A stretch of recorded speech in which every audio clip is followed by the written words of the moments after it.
Back at 6:15 this morning, thousands of people in Georgia still don't have power. Much of our state, much of the southeast, dealing with a lot of destruction from Hurricane Helene. Now national leaders are surveying the damage and talking with FEMA. NBC's Alice Barr joining us from D.C. Alice, communities devastated from this storm.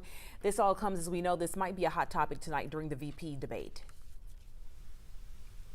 Aisha, we do expect that this could have outsized importance on the presidential election in general, because we're talking about Georgia, we're talking about North Carolina, we're talking about some of the most important states in this election that are in this path of absolute devastation. And so I do expect that will be kind of on the docket tonight at what we're expecting is going to be the last debate before the election.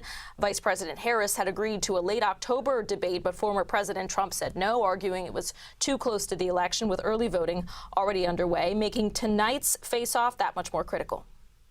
Final preparations are underway for tonight's vice presidential debate. Ohio Senator J.D. Vance arriving in New York. His Democratic rival, Minnesota Governor Tim Walz, has been prepping in Michigan with help from his wife, Gwen Walz. She wins every one. The VP debate could take on outsized importance, with the presidential nominees not expected to face off again before Election Day.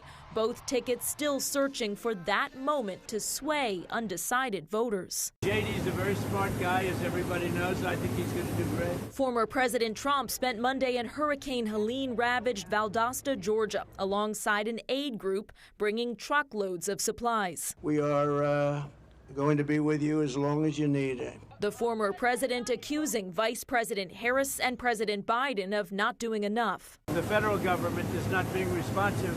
Let me get this straight. He's lying.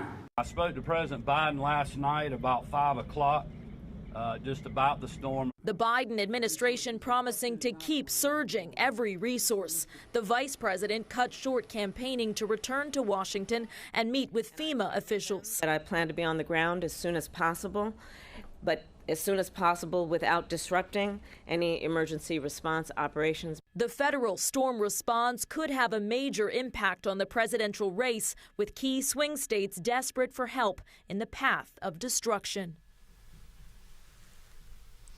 And turning back to tonight's vice presidential debate, a few things to watch for. Both of the nominees expected to play up their small town roots.